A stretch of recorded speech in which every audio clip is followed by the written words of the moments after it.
Good evening. Glad to see you after the Thanksgiving holiday. ESA gets a record 22 billion plus euros over 3 years to expand their programs. Varda wants to make space boring. We'll see how that goes. The first private space telescope is launched, and Russia forgot to lock something down and accidentally destroyed their only way to get humans into space. We'll look at that. Orbit Fab, one of our favorite companies, wins ESA funding for on-orbit refueling. ESA, again, commits to being an anchor customer for LEO cargo return services. They really want to build their program quickly. They also have committed, get this, to building Gateway. We have a lot to say about that. We have a Bryce commercial launch Q3 report to show you quickly. All this with our guest, COTS legend Dennis Stone. This is going to be a night of incredible history and probably some funny stories. From the news decks at the Center for Space Commerce and Finance, my name is Thomas Andrew Olson, and this is The Unknown Quantity.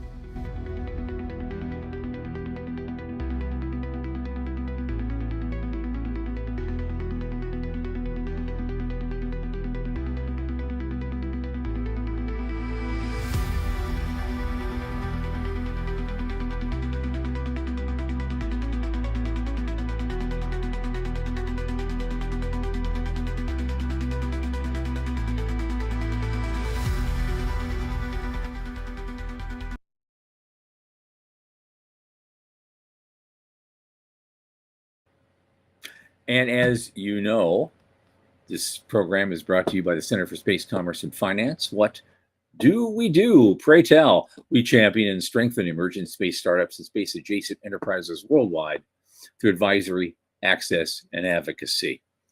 Our pitch events and world-class boot camps fortify startups to be better investor-ready. Now, a lot of our work, especially this podcast, is supported by listeners and fans like you. So if you just go to cscf.space/support and click that plain as day donate button, that would be great. A little in the tip jar, especially this time of year when everyone's coming at you, will make a big difference. Now, my oldest space friend, Michael Lane, who just caught a pair of golden fish from Puget Sound, is here with us. Michael, come on in, man. Hey, how's things? Hey. Okay. Did you get through Thanksgiving okay? Thanksgiving officially ended yesterday, and I had the last piece of pumpkin pie about 2 hours ago. So it started Wednesday, then Thursday, then Friday, then Saturday, then Sunday, and my last piece of pie was 2 hours ago. So it was a pretty great Thanksgiving. I was pretty happy about that. Good. Yeah. Good. Yeah. You? How'd it go? Oh, it's okay. We went to see friends, and and so we got to bring home a few leftovers, but we didn't have to cook anything ourselves. We didn't have to get our house in order, And I broke training and got a bottle of Jameson for the occasion, and I think I just finished that last night. So Thanksgiving's open for me as well.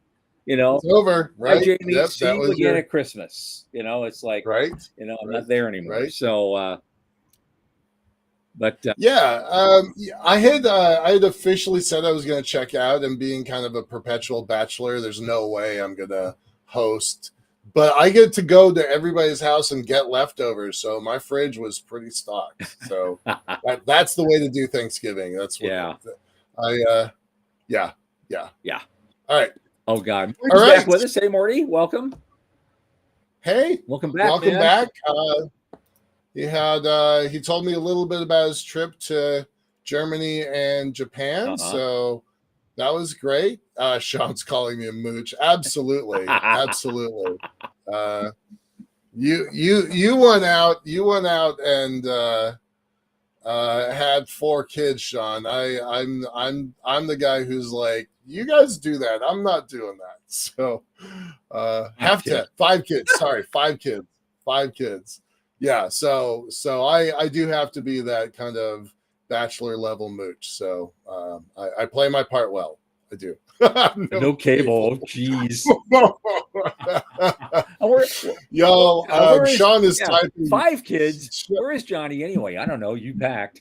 Yeah. Right. For those that are listening on Spotify, Sean, our producer, is making some comments in the private chat that is pretty funny, but maybe not necessarily stuff we want to repeat on air. So let's get going. Hey, Aiden, welcome. Good to see y'all. Oh yeah, Aiden. Hi. How you doing? Welcome. Yeah, yeah. And so here's the thing. We'll start out with the big one. So ESA announced last Thursday it secured a record budget of 22.1 billion euros to fund its programs but it's for the next 3 years. So I guess in dollars, that's about maybe 10 billion a year for 3 years, something like that, a little less. Yeah. So not a NASA-like budget, even at its current level, but it's something. They are determined. The EU and ESA are bound and determined to have a greater independence. Yeah. All the things that are going on and all the new commercial ideas that are going on. I don't know how well they're going to do with that in the commercial side. They just don't have the track record that we do in this country, but they're working on it. Don't count them out. They don't say that, they can't do it. They're going to move ahead. 17 years ago, I was invited out to Greece it was supposed to be a week-long event. I stayed there for 5 months. And what they asked me as a consultant was to figure out how Greece can become the Silicon Valley of Europe. And I had to be polite, but I couldn't stop laughing at the idea, because Europe is notoriously risk averse, and they have a big social penalty, social stigma around failure. I don't know how Europe decides that they build a space system that can, the ecosystem that can support this hyper risk, prone to failure environment. Well, I hope so. Yeah. The hard thing is, I mean, just look at them in general, not even at their space sector, but just look, what does it cost to start a company in the EU? I know in Switzerland, it's 100,000 up front. Wow. To give to bureaucrats to get the paperwork done. Right. Wow. And so, yeah. It's got to be that way everywhere. This comes on the heels. We've talked about Germany just committed $35 billion over, I think, 5 years or 8 years. 8 years, I think. So we've been talking for a year now. Tom, you reminded me this is our 62nd episode, so yay for us. Yeah. But for about a year now, we've been talking about sovereignty and independence being a prime driver for these national space programs. So this is Europe's like, well, Germany's going to do their part, but we're going to do ours. I think I wonder how that's going to play out. Yeah, because I've just read a thing today. I can't remember where it was. It wasn't enough to include here, but they were talking about a lot of countries want to have sovereign astronauts. Yeah. And who do you fly them with, and what do they do with what it's going to cost? And those discussions are going on and on and on all over, the Euro sector and in the Middle East. Yeah. So, well, this quote from one of the directors says, "Defense is always a matter of national sovereignty, but pooling and sharing assets also has a European dimension." So Germany is contributing 5 billion euros to this new $25 billion budget, and France is putting in almost 4 billion euros. So, it's the normal space players have just kind of pooled their assets a little bit. But it is interesting. It is. And so next up, interestingly, Varda, who is big on, they're the downmass company. They are predicting that within 10 years, someone could stand at a landing site and watch multiple specialized spacecraft per night zooming toward Earth like shooting stars, each carrying pharmaceuticals manufactured in space. And within 15 to 20 years, it'll be cheaper to send a working class employee to orbit for a month than to keep them on Earth. And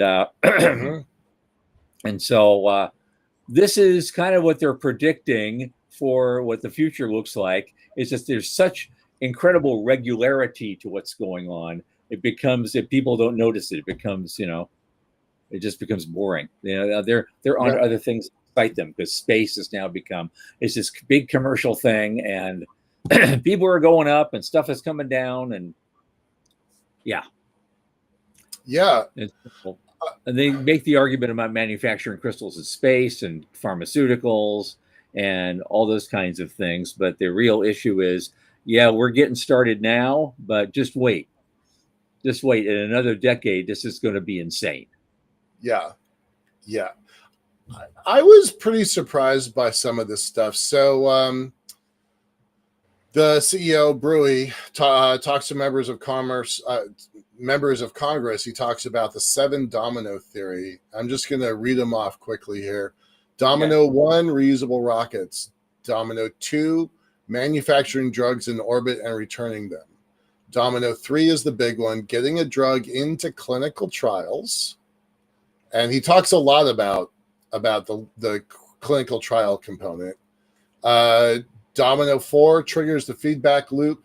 As Varda scales, costs drop, making the next tier of drugs economically viable. More drugs mean more scale, lowering costs again, and that will shove launch costs into the ground. He's got 2 others, and I've kind of lost the thread of it, but I was pretty impressed. I had not really thought about drugs as being an economic driver. I thought they were kind of a side hustle for space. Yeah. But I'm actually rethinking that. I'm rethinking that just from this. Yeah, that was an interesting comment we just got from Joe Pastrito. I haven't seen you in a while. Welcome back, man. Hey, Joe. He said, personally, I think this will be a big driver of private space stations. Note that Starlab already has a deal with Airbus, et cetera, et cetera. There's a lot of talk about that right now. All the money that's pouring into that. I mean, Voyager closed a $450 million thing in 2 days. It was a convertible note of a 0.75% interest. So come on, man. I mean, that's just insane what's going on with that stuff. And so for private space stations. So okay, we're on our way. So how do we tap in, I guess? Yeah, we've talked about that. We're going to be talking about some more soon. You ready? Yeah. Next thing, very, very quick. I just noticed it's kind of a nice little blurb in Sky and Telescope. The first private space telescope has been successfully launched, and they say it's going to be a harbinger of things to come. It's the size of a mini fridge. And is on a SpaceX Transporter 15 rideshare mission launched just this last Friday. Carried 140 CubeSats, and including something called MAVE, which is an ultraviolet visible little telescope. And unlike other space observatories, MAVE is owned by a private company, which means, of course, its data will be private too. The ultraviolet spectra be provides. It's on a subscription model. So researchers who subscribe, that's what I thought. Yeah. I've not seen astronomy as a service before. I know, that's what it is, though, and really high-end kind of astronomy in the ultraviolet spectrum that no one else is looking at. And so you pick a niche that no one else is looking at and say, okay, we're going to get all the data we can and then charge a subscription fee for it. That could be a really great model. It's kind of intriguing. I'm not going to name him, but one of my advisors was one of the people who allocated time on the Hubble telescope. Okay. And he would get actual, not figurative, actual death threats from grad students who have put, or PhD students who have put 5 or 10 years of their life into investigating this one thing, but their case wasn't strong enough. They didn't get the telescope time. They're not going to get their PhD because he had to allocate it to something else. No. And the idea of folks just queuing up and paying a small fee, I kind of love that. I hope that this, and this also kind of goes back to our friend Alex McDonald, Dr. McDonald, that he talked about the earliest American, he only said American, earliest American observatories were commercially driven. So I thought that was really cool. I thought there was something really interesting in this idea. Yeah. And so, well, maybe we'll see more of those. Not just astronomy as a service, so maybe other things we haven't thought of that will end up like that too. Yeah. But I want to move to one of the big ones. Yeah. Oh my God. Russia accidentally destroys its only way of sending astronauts to space. I cannot believe that was your I'm reading this. I just can't believe I'm freaking reading this. It's absolutely amazing. There's like a 20 metric ton piece of equipment that you're supposed to fasten into place before launch. And they didn't. And it shook loose and rolled into the launch area and just like destroyed everything. Oh my God. I mean, they could still launch other stuff. They even have a facility in Kourou. And so they have other places they can go to launch certain things, but not crewed missions. This was the place. Oof. What a reversal of fortune, though, when you think about it. It was between the end of the shuttle and 2020, we were buying the ride from them to ISS. And now here we are. They're going to have to buy it from us. The shoe is on the other foot. I hope we are as mercenary as they were during our shuttle, non-shuttle days. Yeah. Yeah. Well, don't call Axiom. They don't know what to do. But I say that.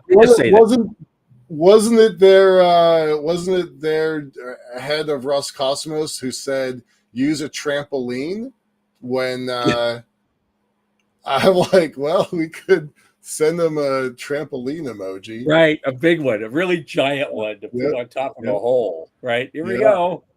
Here you go. I'm glad nobody was hurt. I don't wish the Russians bad news. They definitely have caused themselves enough bad news lately, but it is mildly amusing. So oops. Okay.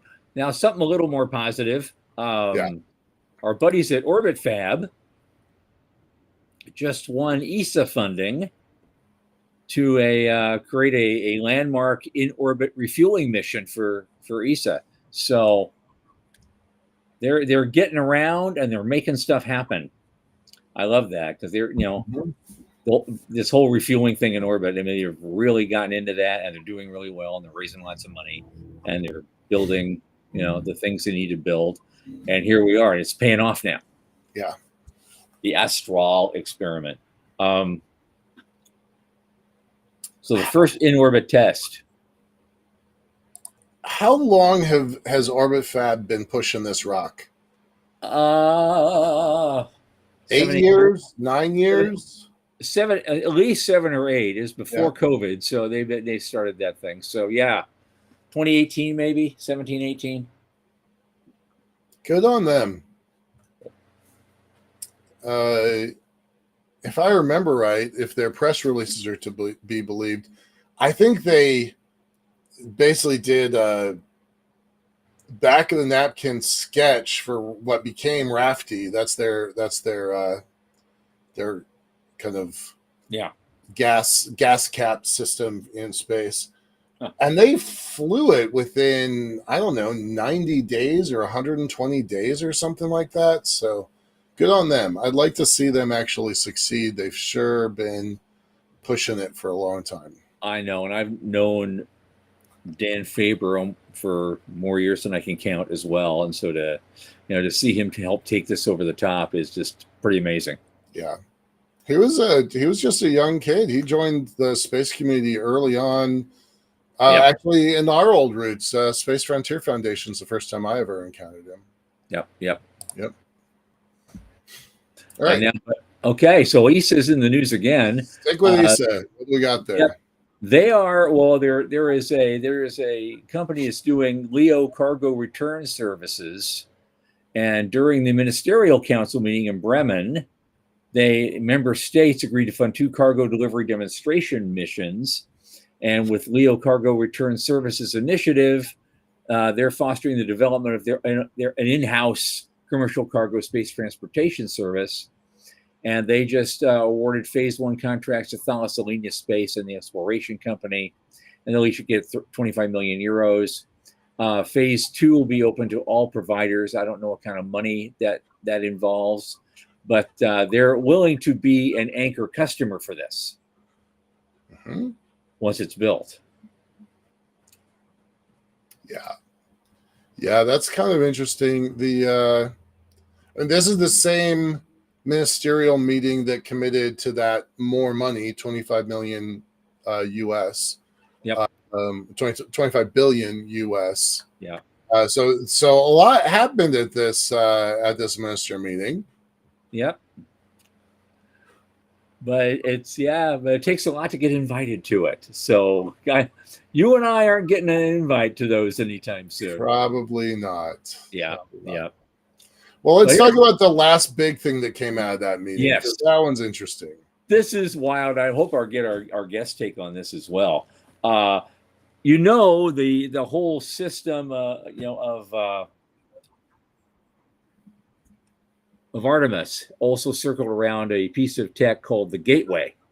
Now, there's a lot of pushback on that. A lot of people in our community say that the Gateway really isn't needed. We didn't need it before. We don't need it now, and it's just basically a system of the contractors, by the contractors, and for the contractors. That's what Zubrin said about it.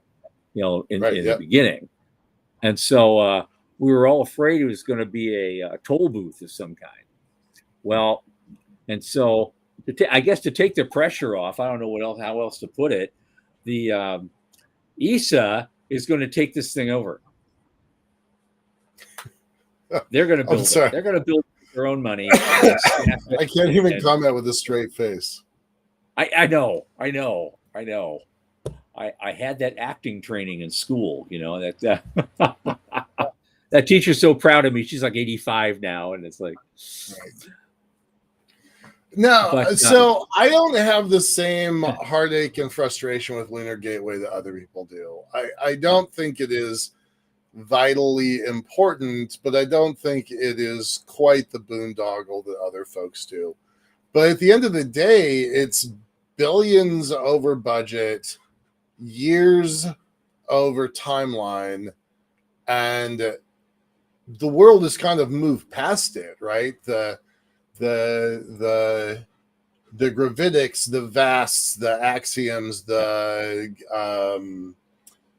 Voyager, the orbital reef.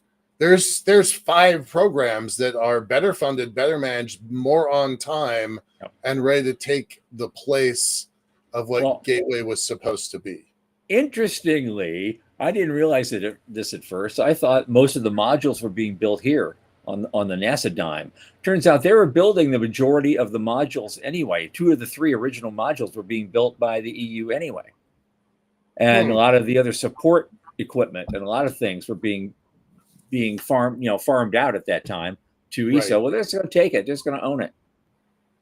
And so it'll become their thing. Well, I kind of love this line. I'm going to read it directly. The fate of the Lunar Gateway has been a bit uncertain. That sounds like Tom's vaguely important. Yeah. The fate of the Lunar Gateway has been a bit uncertain since the proposed 2026 budget by the Trump administration cut it out completely. It also removed the need for European hardware for the Artemis mission by canceling the space launch system of the Orion spacecraft, for which has provided the European service module. So I was like, all right, that is a friendly way of saying that they have lost faith in NASA's ability to do the things that they contractually committed to. Yeah. Politics changes everything, doesn't it? Sure does. So seriously, let's back up for a second. Do you think the Gateway actually will get built in Europe? I guess they'll probably have to, if they're gonna. Yes, the short You think version is so? yes. Because they were already working on it. Now they've got some money to do it with all that big. I'm sure some of that 22 billion euros that was just announced today will end up there. And they were going to build those modules and put them up there, and they can certainly, if they want to spend the money, they can launch it on an Ariane 6. Well, I hope that all that happens. This is one of the better quotes. They want the ability to do it themselves. This is one of the quotes. No matter what the future holds for Artemis and Lunar Gateway, ESA has a lot of plans for the moon. The Moonlight program will develop infrastructure and systems that will allow communications and navigation services around the moon. So, okay, it would be really interesting to see them pull that together. I for one, would actually cheer it, not because I care about the Gateway, but I'd like to see Europe's lunar program mature. Yeah. And they're determined to do that too. Yeah.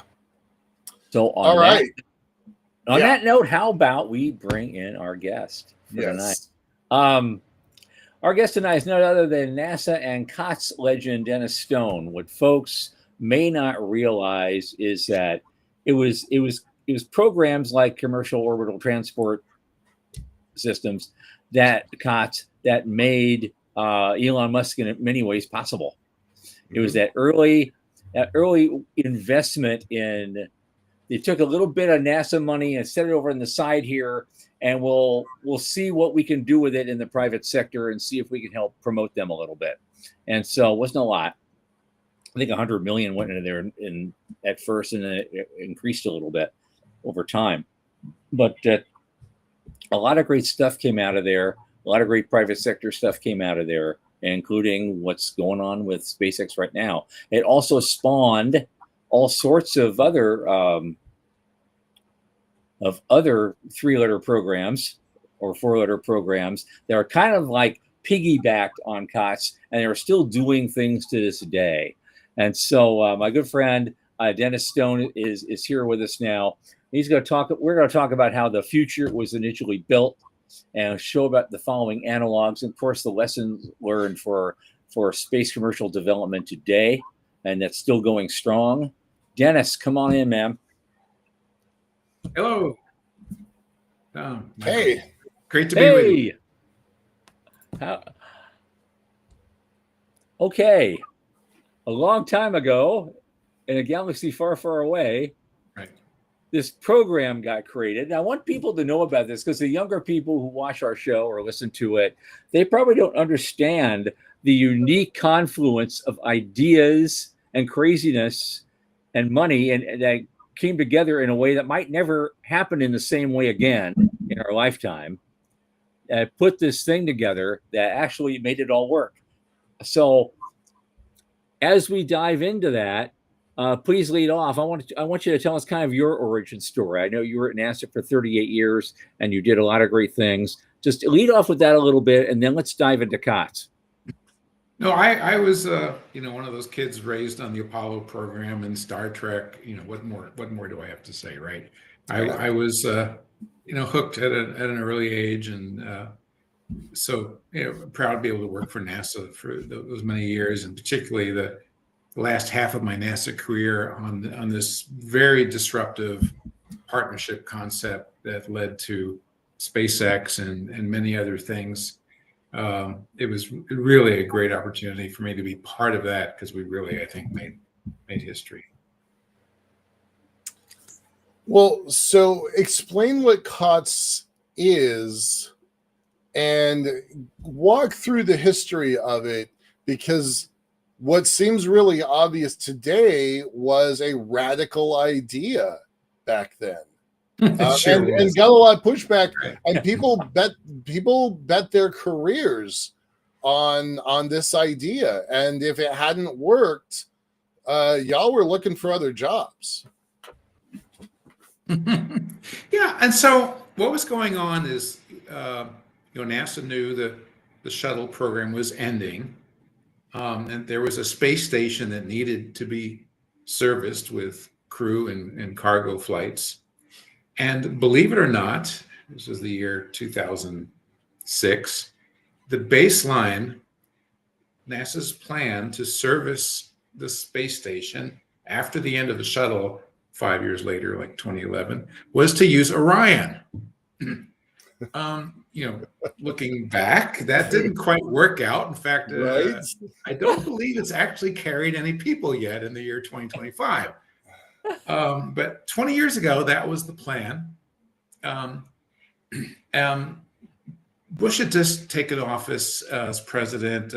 Mike Griffin was nominated as NASA administrator, and there were these little, noisy, bothersome little commercial companies in orbit around Capitol Hill saying, "Don't create another space shuttle. We can do this." And people were saying, "Oh, okay, that's interesting."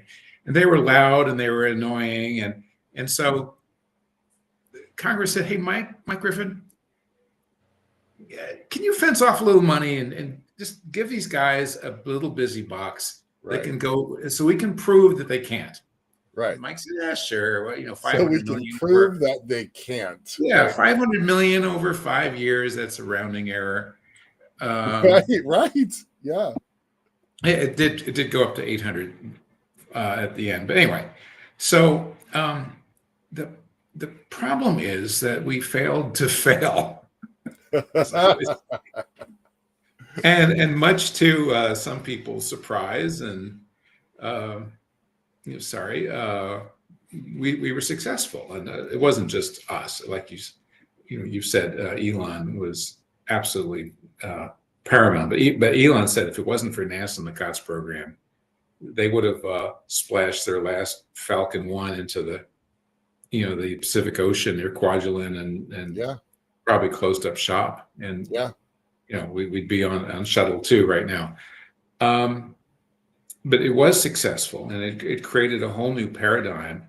In fact, I published today a blog post. You can go to DennisAStone.com and see it, and I'm sure there's links all over the place about the history of the COTS program, what it is, and very brief history. What does COTS mean?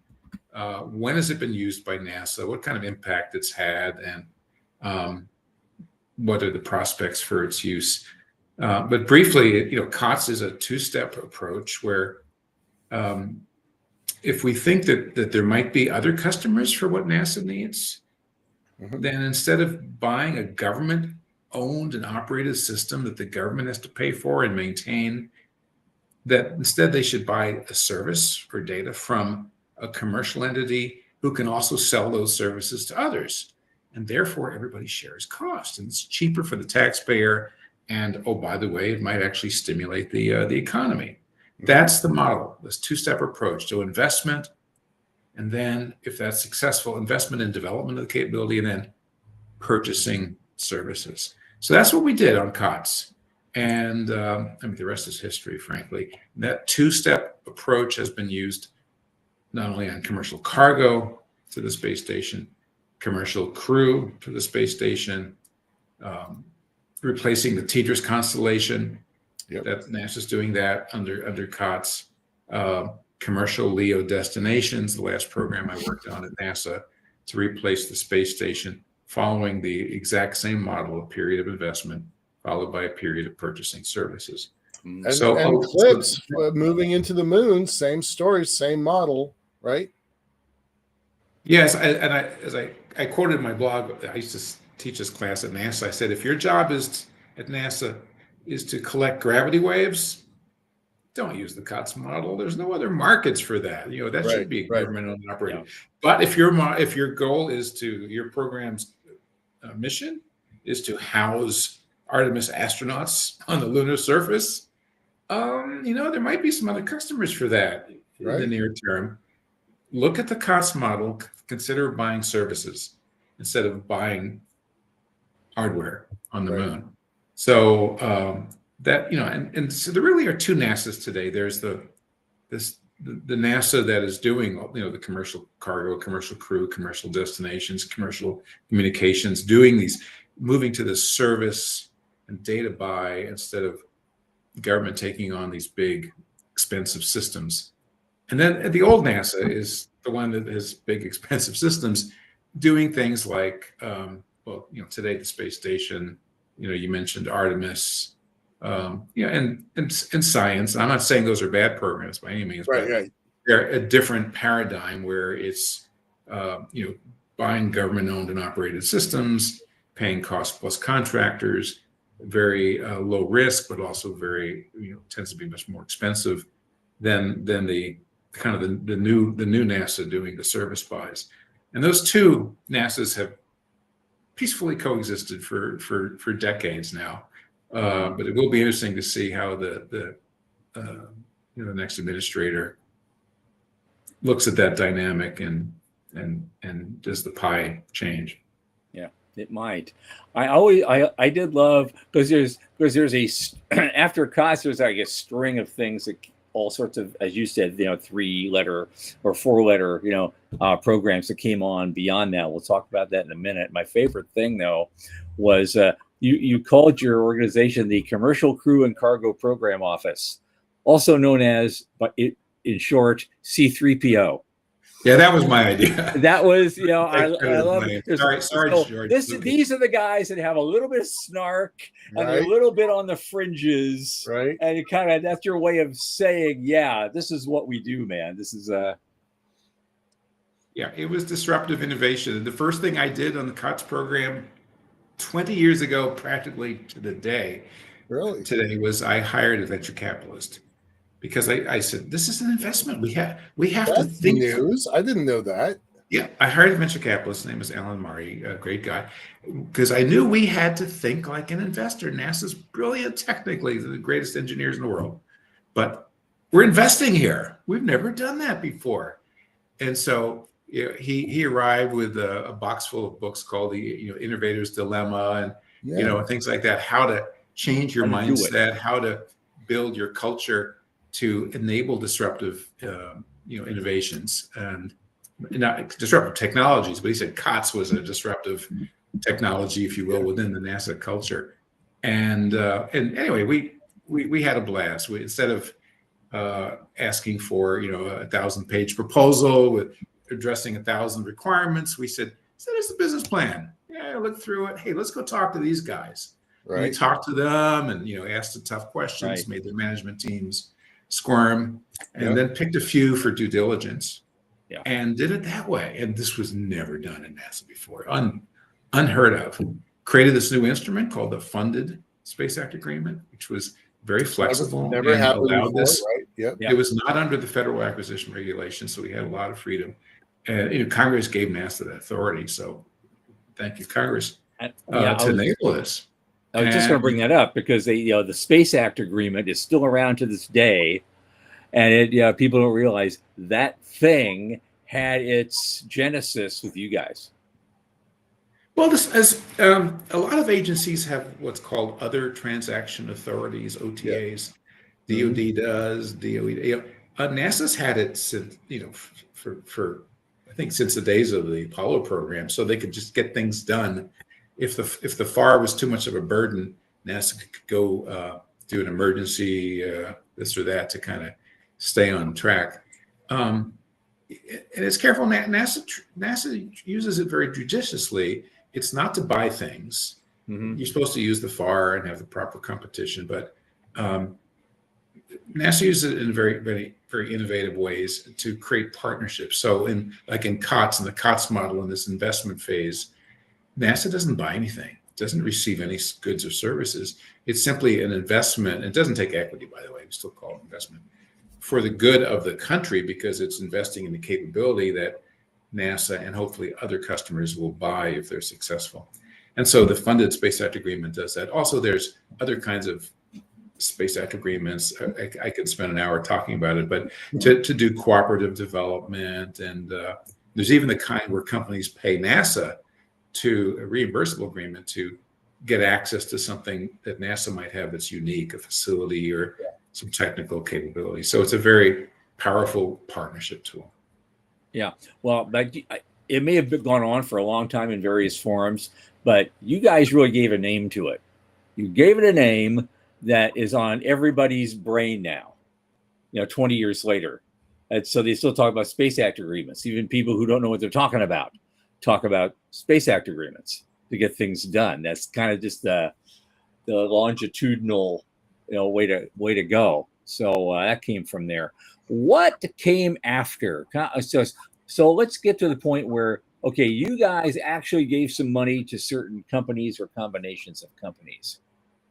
I'd like to talk about the process and how we got from this thing to that thing as an end game after spending $800 million. Yeah, well, phase one was a competitive award of funded Space Act agreements. We had, real quick, we awarded SpaceX and a company called Rocket Plane Kistler. RPK, unfortunately, was terminated. And so we took the point is we still had most of the money left and had another competition in 2008. And at that point, selected Orbital Sciences. They had the Cygnus spacecraft and the Antares rocket. They're now part of Northrop Grumman. Yep. And both SpaceX and Northrop Grumman then won the contract, the part 2 of the COTS model, the contract for services that was awarded in 2008 as well. So that's been very successful. SpaceX, again, true to the COTS vision, not only sold their product, their service to NASA, but the Falcon 9, not the Dragon as much, but the Falcon 9 has been a revolutionary export, if you will, for the United States to launch, the world's satellites, communications and other satellites. And so they really took advantage of it much more than Northrop did. And again, the rest is history. They've changed space. They've changed the world. Yeah. Because I remember that the first big success when they were doing it was just the Dragon capsule just for a supply run. Early on, the Dragon also came out of this, and that was Right. at ISDC where Charlie Bolden was speaking in 2012, and he had a live screen going on behind him, and you saw that docking thing of the first. Dragon capsule to lock on there. Everybody went nuts. That was a big Michael day. was sitting next to me. Right? Yeah, Right. doing Marine Corps chants of some kind. I was, yep. Right? Yep. You were out there like, oh, man, Yeah, we failed to fail. Yeah. It was a very successful program. Yeah. Lori Garver was there on the sidelines, and that was a good day. That was a fun day. What came next? COTS had a big pedigree going forward, and there are some things that kind of had its philosophical beginnings during COTS that are still existing today and adding some value. Can you talk about that a little bit? Yeah, like I said, the model was successful. We started commercial crew. We had some Obama shovel-ready stimulus money. I had some funded Space Act awarded early commercial crew companies, but it spun off into its own program, the commercial crew program, which is still ongoing to this day. I mean, SpaceX is flying. The services have been delivered. Boeing is still, as you know, still maturing their system, shall we say. This week is the first week in the whole shuttle, the whole ISS's experience, 25 years, where all 8 docking ports are full. There's so much activity to ISS that all 8 docking ports are full. So I gotta think that had some, COTS and the programs that followed on probably had something to do with where we are today. Yeah, well, I didn't realize that. Thanks for sharing. Yeah. And as I said, I didn't mention the CLIPS, the small payloads to the moon. Before that, NASA bought those services commercially. There was Lunar Catalyst, which was unfunded Space Act agreements, which don't give companies money, but gives them free technical services from NASA. So that was a version of the COTS model. TDRS replacement, It's ongoing right now. The Glenn Research Center is managing the phase 1 of that program. Again, a period of investment, and then NASA will buy commercial communication services instead of operating its own fleet of satellites. And last but not least, CLD is following the COTS model, again, almost exactly.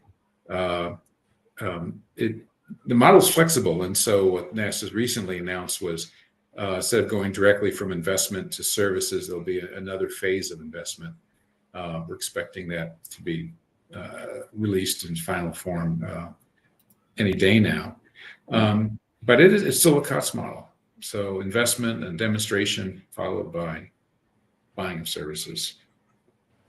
Well, so who's getting favored by the CLIPS model now? Who are they looking at? The CLIPS model? Yeah. Well, as I say, that's just the same model, just applied to small payload delivery to the lunar surface. I haven't been following CLIPS that closely. So we'll see if they'd actually, pick some companies to work with already, or. Oh yeah. Oh yeah. I mean. Astrobiotic and Intuitive Machines. Various companies are very active in that program, and there are some commercial customers. To what extent, I haven't followed. All right. My focus is on LEO. Yeah, I was going to ask. So, what are you working on now that your focus is on LEO these days? Yeah, I mean, so with my with my experience at NASA in the commercial LEO development program, and then I went to work for VAST. I supported them for 2 years. I'm consulting now, and I'm really excited about this because I can help many players who might be looking for a little guidance on how to navigate the CLD program. Who are the competitors? What are the markets? What is NASA doing? What is the funded space act agreement? How can they work with NASA and the company? So I'm also very interested in market development. We talked earlier about drug development.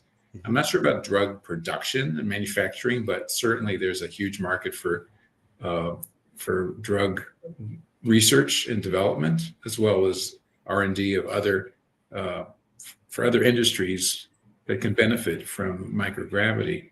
I really am excited about those markets, and so as much as we're been working on the supply side of services, I think I'm also anxious to help those on the demand side find markets other than the current ISS government partners, NASA, ESA, JAXA, CSA. Because for LEO to be sustainable, there's going to have to be markets, and the government may be anchor tenants, but over time, I think they want to see the share of the pie decrease, not just by reducing their share, but by seeing a bigger pie. Because all the other little governments around the world wanting to, use CLDs to fly their astronauts and do things good for their countries, and companies, biotech and other companies making money from removing gravity in their research and development. Okay, well, this raises that question because you're really deeply involved in the commercial space station arena now in your consulting practice, and even before that. There's a lot of companies that are bringing big money to the table to do this. I just saw a big thing from some interview with Dylan Taylor and Voyager just today. He's talking about the kind of money they're bringing in to do things on their own. I mean, VAST is in play. There's a couple other outfits that are in play. There's ESA now says they want to build Gateway and put it out there. I don't know if they're going to actually do that and rent it out or what's going on. But the elephant in the room is always the ISS is going to be, shut down in 2030. So how does that play into everything? And because the biggest complaint, let's save the ISS, these people have is that we've had that continuous occupation. That seems to be the whole thing to them. It's just we've had a continuous occupation. We should never lose a continuous occupation. And who else could possibly pick up the slack to have a continuous occupation station again. Preach, brother, preach. Yeah. That's how I feel. That is Yeah, my very So, hard line. Yes, what do you- continuous so- operations. You're in the crosshairs. What do you think? What do you got? What's your view? Well, there are always going to be folks who want to keep the space station. You know some of them. I know some of them. And by the way, the space station has been an incredible success for all of the international partners. I've spent much of my career working on ISS. It's a great machine. It's demonstrated kind of markets we were just talking about. Yep. But just like, SpaceX would have never happened had NASA not canceled the space shuttle. Mm-hmm. The next great revolution in space, I guarantee you, will not happen if we don't end the space station program in a timely manner and have a nice transition to commercial stations. So the I can't dinosaur prove has to go. I can't prove the next revolution is going to happen if we do that, but I can prove it won't happen if we keep station alive, because it's a big. I 100%. I'm not in program. the boohoo camp about ISS. So I used to drive a 1974 Porsche convertible, right? That is a POS car now. I love it. It's still my favorite car ever, but Right. it's 1974 and it rattles above 70 miles an hour, right? So that's the International Space Station. No different. State of the art once, but isn't there anymore. You do need to do something with it. I don't care whether they boost the orbit and turn it into a museum or push it into the oceans. I don't care about that. What I care about is that those 5 or 6 or 7 station companies succeed and we keep our 25-year track record going. That's what I care about. Right, and I wouldn't get too hard over just speaking as an individual on having have a heartbeat up there every single moment over this transitionary period. There might be a time frame where we're up every month or every couple months as these CLDs start gearing up and start building out. Because frankly, in a constant budget environment, NASA might not be able to keep station running and invest in one or more CLDs. So the only solution may be there's a gap. It's not going to be the end of the world. It may be the beginning of a new world, a new commercial world. So Mike, I would ask you if you consider tolerate a little breather at times. Okay. But hopefully there will not be a gap. I mean, Okay. companies like Vast, where I work, amazing company. I mean, they're scheduled to launch their first space station in May of say next year. Right, 5 months from now, 6 months from now. So it's very possible there will be no gap. No. But we have to mention another. It's not an elephant in the room. It's something about half that size, maybe. But the Chinese space station. Now they're coming in and they want to have a continuous occupancy, and will some folks around the world start looking to that? I think that's the dragon in the room. Anyway, yeah. I mean, they're going to be out there. They already are, I'm sure, trying to get countries to participate. And I think then the calculus is more one of international diplomacy than markets and technologies like we've been talking about. So everybody has camps, and so I'm sure they'll be working with those in their camp. So what do you think of Gateway? Belts and roads and rockets. Belts and roads and rocks. Yeah. Right, So what do you think of ESA wanting to take over Gateway? Does it matter in the grand scheme? Yeah, I mean, we talked about the new NASA and the old NASA. And Gateway again, it's a good program. I know a lot of the people there are very, very talented. I've always wondered about the mission need, because remember Apollo, there's my Apollo poster, went straight to the moon. There wasn't a need for a station there where they get out of one vehicle and go into another. I mean, they did some interesting things with the LEM and whatnot, but I always felt that there are more efficient ways to land people on the moon. But Gateway has other missions, to do science and international cooperation. And you mentioned by 4 of the contractors. Yes, having Gateway might actually help make it easier for NASA to cancel the ISS, because there's a trained workforce that's ready to go work on the next government space station. So anyway, I'm not really answering your question directly. Okay. I have questions of my own. Okay, that's fine. We got about 4 minutes left. I want to go into a little bit. This is what we ask every new guest is what your view. And you've seen a lot, as much as we've had over many, many, many years. And so I'd like to get your take.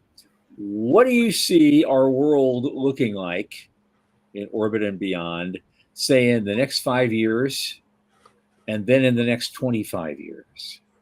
Great question, Tom. Yeah, the crystal ball is a little clearer in the near term, of course, but I definitely see in 5 years that transition we talked about from ISS to commercial LEO destination or shuns is well underway and is going successfully, and new markets are happening. Starship is flying. See further revolutionary drops in the cost of getting things into space. By the way, World Space Week next year, the theme will be the rocket revolution. We'll be in October 4th through 10th. We'll be talking about how launch has changed everything and how it continues to change everything. 25 years, the space frontier is moving way, way fast. It's left LEO.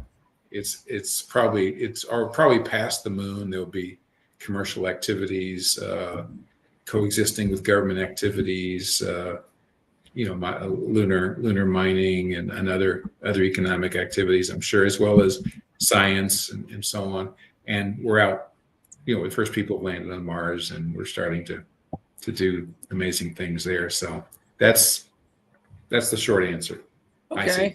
I do have one thing from Morty coming in. He says, why don't we turn, and I've heard this before, and you have too, why don't we turn the ISS into a business and improve it to be more efficient and win the early private space lab market? Yeah, so the ISS is huge and expensive. Yeah. And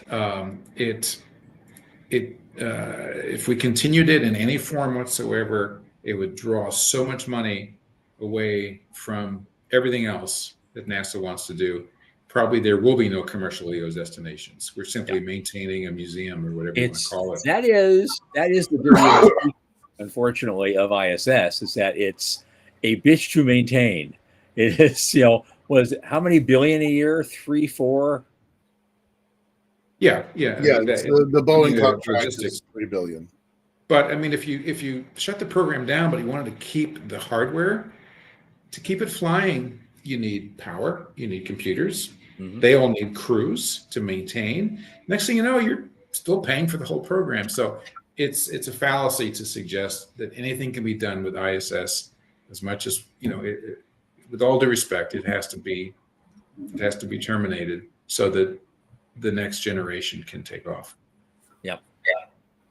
Right on. Okay.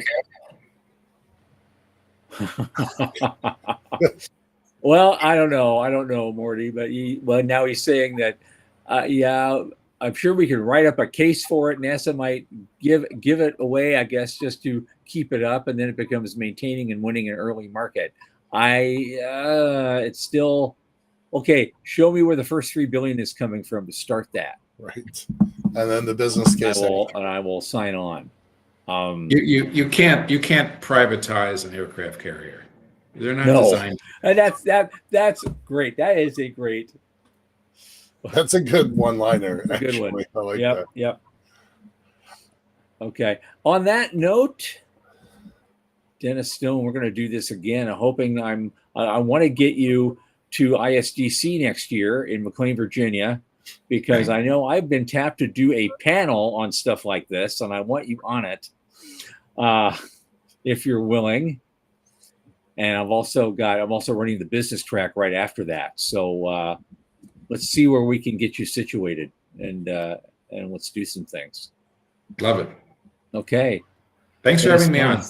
Yes. Bye-bye. My good friend Stoney. Take care, man. Stick around. We'll talk afterwards. Okay. For Thursday, I think we had a guest, but the guest had to cancel for unfortunate circumstances. So unless we get a new one in the next 3 days, it'll probably be the usual free-for-all of news, hearsay, innuendo, and general tomfoolery. All as always, it's 8 p.m. Eastern. And so for Michael Wayne and Sean Key, our producer, my name is Thomas Andrew Olson. Keep watching the skies.